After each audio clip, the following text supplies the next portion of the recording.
بسم اللہ الرحمن الرحیم۔ السلام علیکم ورحمۃ اللہ وبرکاتہ۔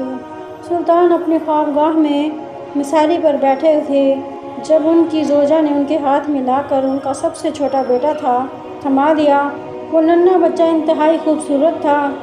سلطان کو دیکھتے ہوئے معصومانہ انداز میں کلکاریاں مارتا تو سلطان بے اختیار مسکرا دیتے اور دل ہی دل میں اللہ تعالیٰ کا شکر ادا کرنے لگتے جس نے سلطان کو ایسی خوبصورت نعمت سے نوازا تھا۔ بے شک اولاد اللہ تعالیٰ کی بڑی نعمتوں میں سے ایک ہے۔ سلطان نے اپنے ہاتھ میں پکڑا ہوا مشروب کا پیالہ بچے کے ہونٹوں کے ساتھ لگایا تو وہ لپک کر تھوڑا تھوڑا پینے لگا۔ بچہ بھی 6 ماہ کا تھا، اس لیے سلطان نے مشروب کا پیالہ ایک گھونٹ کے بعد ہی واپس کھینچ لیا۔ بچہ پھر سے کلکاری مار کر ہنسنے لگا۔ سلطان اسے دیکھ دیکھ کر خوش ہو رہے تھے، تبھی اچانک بچے نے الٹی کر دی۔ الٹی کے ساتھ ہی بچے کی آنکھوں سے پانی بہنے لگا اور وہ اپنی حالت سے گھبرا کر رونے لگا۔ سلطان کی زوجہ اسی وقت اندر آئی۔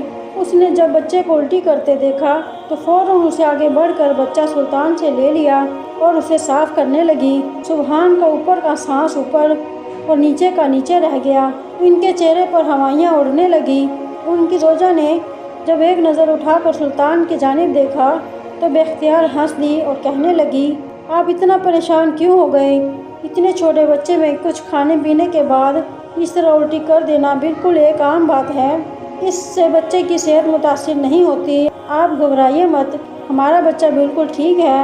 ملکہ کی یہ بات سن کر سلطان کو قدرے اطمینان ہوا، مگر وہ تب تک وہیں کھڑے رہے جب تک بچہ دوبارہ سے کھیلنے نہ لگ گیا۔ تبھی وزیر نے آ کر سلطان کو اطلاع دی کہ دربار میں عورتوں کا رش بڑھتا جا رہا ہے۔ وہ سلطان کا انتظار کر رہی تھی۔ سلطان کا لباس خراب ہو گیا تھا، اس لیے انہوں نے لباس تبدیل کیا اور سر پر عمامہ لپیٹ کر دربار کی جانب چل دیے۔ دربار عورتوں سے کھچا کھچ بھرا ہوا تھا کیونکہ آج عورتوں کی فریاد سننے کا دن تھا۔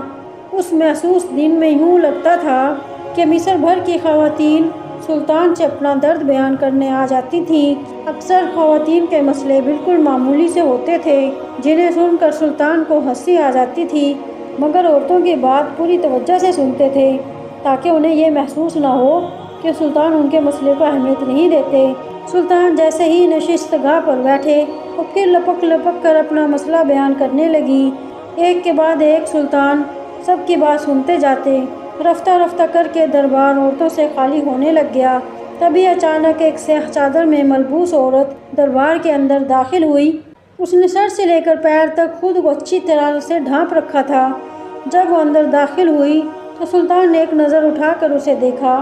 اس نے اپنی نظریں جھکا رکھی تھیں، بے حد خاموشی سے چلتی ہوئی عورتوں کے بیچ میں آ کر بیٹھ گئی۔ سلطان کی زیرک نگاہ نے دیکھ لیا کہ اس عورت کی گود میں ایک چھوٹا سا بچہ تھا۔ بچہ اتنا چھوٹا تھا کہ سلطان کو اندازہ ہو رہا تھا کہ وہ بمشکل 1 یا 2 روز کا ہے۔ شاید یہ عورت کسی کا بچہ لے کر سلطان کے پاس کسی مسئلے کی وجہ سے آئی تھی۔ ابھی دربار میں کچھ عورتیں باقی تھیں، مگر سلطان نے اندازہ کیا کہ جو عورت چھوٹے سے بچے کو لے کر آئی ہے وہ جلدی بھوک کے مارے رونا شروع کر دے گا۔ یقینی طور پر اسے یہاں لانے والی عورت بچے کی ماں نہیں ہو سکتی، کیونکہ بچے کو جنم دینے کے فوراً بعد عورت چلنے پھرنے کے لائق نہیں ہوتی اور اسے آرام کی سخت ضرورت ہوتی ہے۔ سلطان نے فیصلہ کیا کہ انہیں دربار میں موجود عورتوں کو انتظار کروا کر اس عورت کی بات سننی چاہیے۔ سلطان نے دربار کی عورتوں کو اشارہ کیا کہ وہ ذرا پیچھے ہو کر بیٹھ جائیں اور دوسری عورت کو جگہ دیں۔ سلطان نے اس عورت کو آواز لگائی، اے سیاہ چادر میں ملبوس عورت، آگے آ کر بیٹھ جاؤ اور بتاؤ کہ تم دربار میں کیوں آئی ہو۔ اگر تم اپنی باری کا انتظار کرتی رہی تو تمہیں کافی دیر گزر جائے گی اور تمہارا نومولود بچہ رونے لگے گا۔ بہتر یہی ہے کہ تم جلد اپنا مسئلہ بتاؤ اور اسے حل کروا کر یہ بچہ اس کی ماں کے پاس لے جاؤ۔ عورت نے سلطان کی بات کے جواب میں نظریں اٹھا کر سلطان کو عجیب انداز میں دیکھا۔ اس کی آنکھوں میں آنسو تھے۔ سلطان ایک دم سے چونک گئے۔ وہ عورت اس قدر تھکی ٹوٹی لگ رہی تھی کہ سلطان کو عجیب سا محسوس ہونے لگا۔ عورت نے بچے کو سنبھالا اور زمین سے اٹھنے کی کوشش کرنے لگی۔ اٹھتے اٹھتے وہ ایک دفعہ لڑکھڑا گئی اور پھر سے زمین پر گرنے کے